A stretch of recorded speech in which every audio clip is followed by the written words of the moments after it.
Les États généraux de l'alimentation ont été lancés officiellement en ce mois de juillet, un rendez-vous qui s'annonce important pour la filière agroalimentaire française et pour les consommateurs.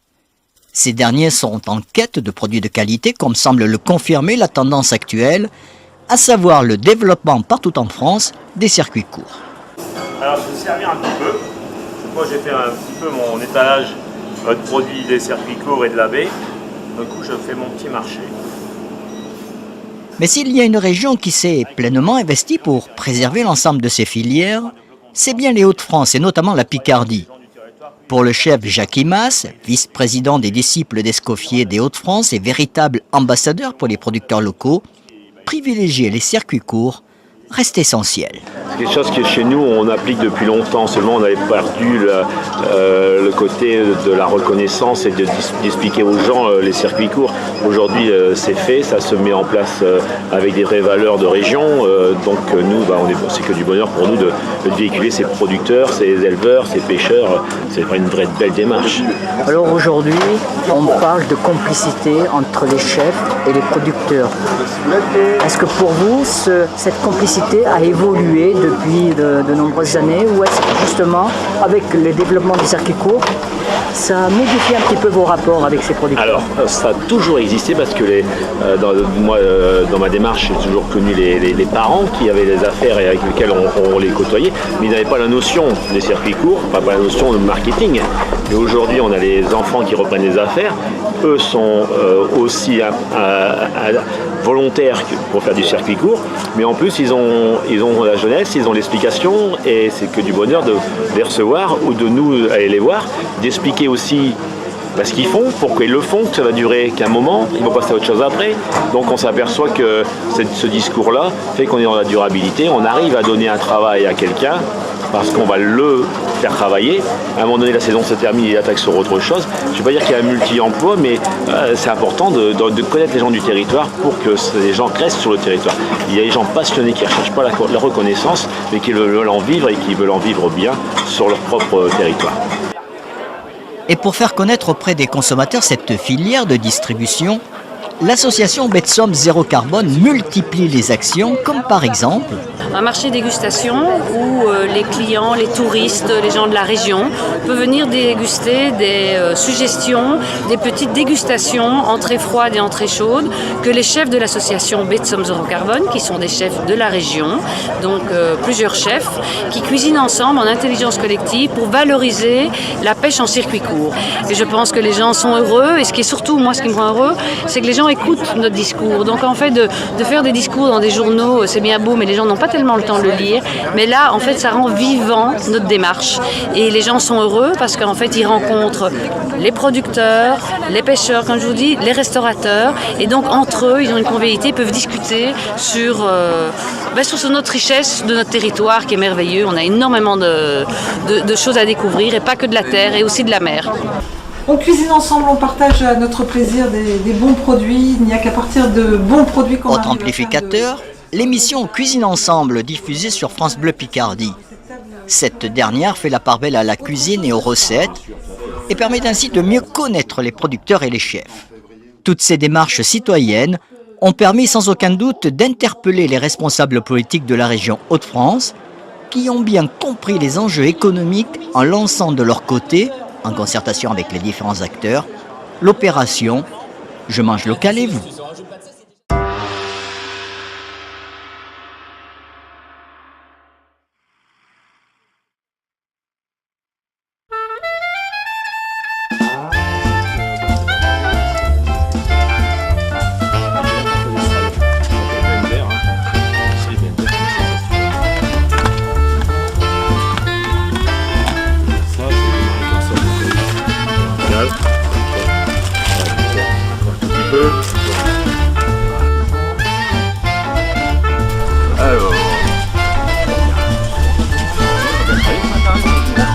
Ah là non, tout ce qui était mûr est parti.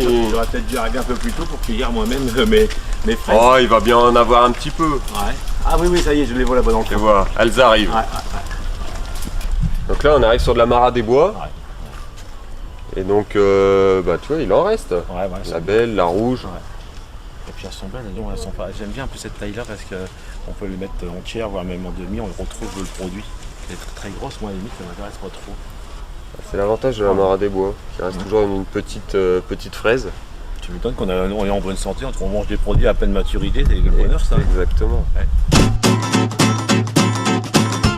Allez, c'est parti. On est parti. Je vais te donner le tablier maintenant, c'est toi qui va travailler un petit peu. Hein. Allez, c'est on y va.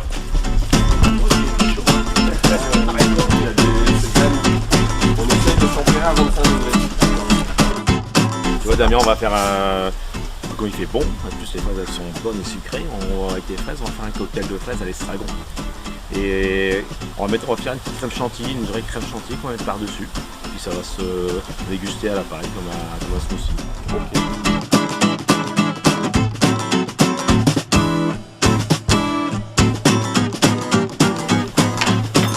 Après il faut battre.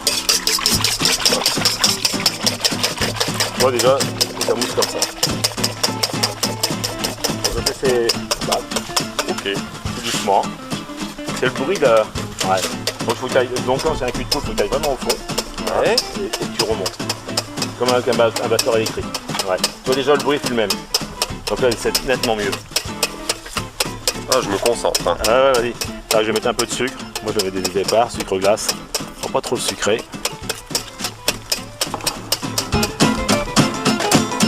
Allez, sur le relais. Là, de toute façon, ça fait le plus gros du travail. Hein.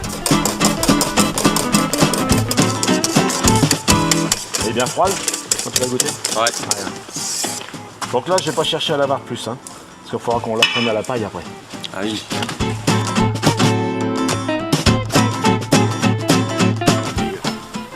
C'est sucré, hein, mais on va mettre un tout petit peu de sucre.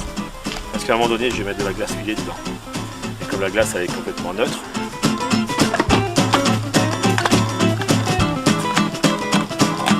Ça, je vais le démarrer comme ça pour le cas où il y aura un petit souci.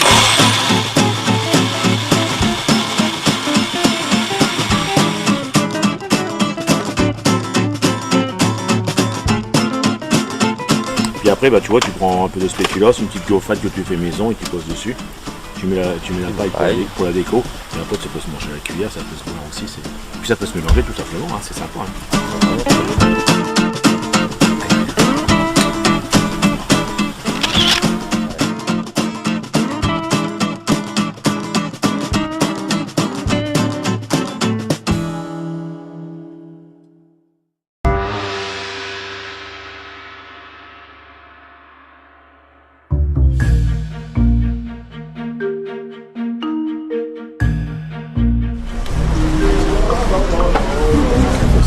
Ah ouais.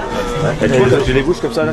Oui, ça fait 1 an que c'était en préparation et je tenais absolument à pouvoir réunir les producteurs locaux afin de mettre en valeur justement cette corporation qui nous apporte une qualité justement dans les produits qu'ils vendent, parce que c'est vrai que c'est ce qu'on demande de plus en plus, c'est d'avoir dans nos assiettes, d'avoir au moins quelque chose qui ait du goût réellement.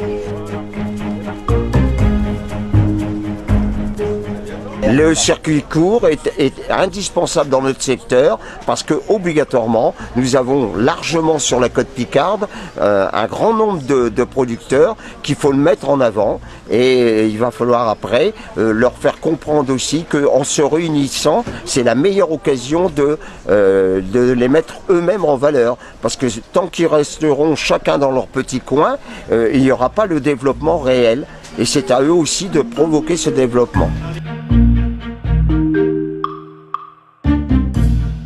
Très sensible parce que moi je vois depuis 5 semaines, j'entends, étant sur la station régulièrement tous les jours, j'entends les gens qui en fin de compte font la réflexion, au moins c'est ce qu'on attendait de cette initiative et que ça passe aussi par l'office de tourisme où les gens viennent poser des questions par rapport à ce petit marché et je pense que c'est important justement de pouvoir apporter d'abord aux gens de la commune, mais faire voir aussi aux estivants que les produits locaux ont de l'importance, aussi bien en vacances que chez soi après.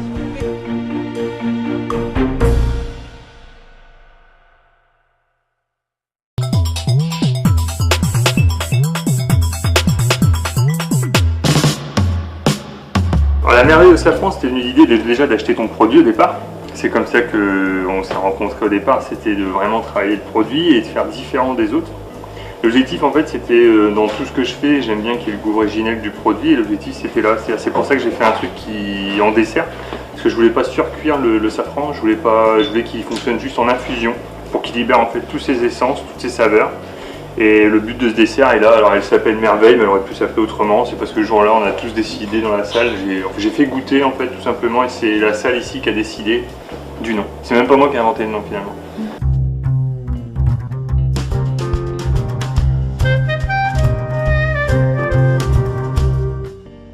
Alors pour faire cette recette au safran, on a besoin. On a fait au préalable en fait des meringues au safran. Donc c'est juste des blancs d'œufs qu'on fait infuser avec du safran de la baie de Somme. Donc le safran qu'on a là. Donc ici il y a à peu près 10 grammes. On a besoin en fait d'autres meringues pour amener un élément de décor. Donc on a fait des meringues en fait qui représentent un peu un galet. Parce que ici c'est la baie de Somme et à Caillou-sur-Mer il y a les galets. Donc en fait c'est une meringue qui est faite à l'encre de sèche. Et là derrière en fait on a refait un socle pour imiter un crocus qui est aussi une meringue. Et donc là nous notre boulot en fait ça va être de réaliser en fait une mousse au safran où il y aura tout le goût du safran dedans. Donc on va le faire infuser en fait à basse température. Donc là après on utilise aussi une crème forcément pour faire une mousse. Alors cette crème nous on utilise de la Végétop. Donc c'est dommage, c'est industriel mais on n'a pas le choix. L'objectif en fait c'est d'avoir une crème qui est neutre en goût. Si j'avais utilisé une crème de lait de vache, j'aurais trop le goût de lait de vache qui va reprendre le dessus sur le safran. Donc là en fait ça c'est neutre, donc du coup on utilise ça et c'est ça qui va en fait nous apporter le goût de safran.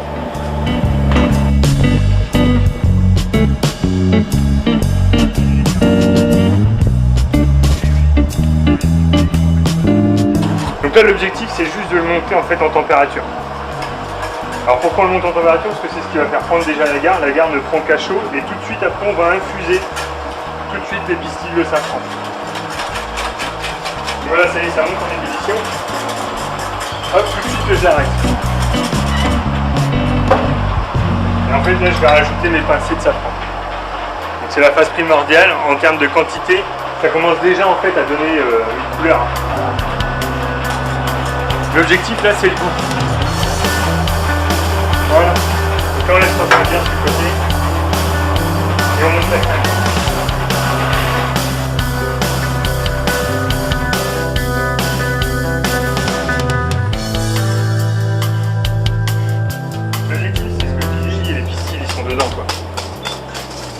L'idée de la merveille en fait c'est au départ, quand on a appelé ça la merveille, on aurait pu appeler ça autrement. Hein. C'est que l'objectif c'est que ça ait un peu la forme d'un crocus dès le départ de safran, de ce qu'il est dans la terre quoi. Donc une boule.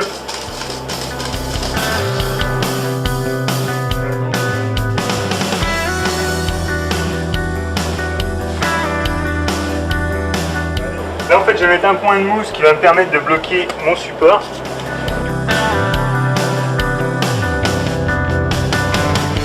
Ça c'est la merveille qu'on vient juste poser en fait. En fait c'est un petit peu son écrin finalement. C'est un peu comme la boîte à bijoux.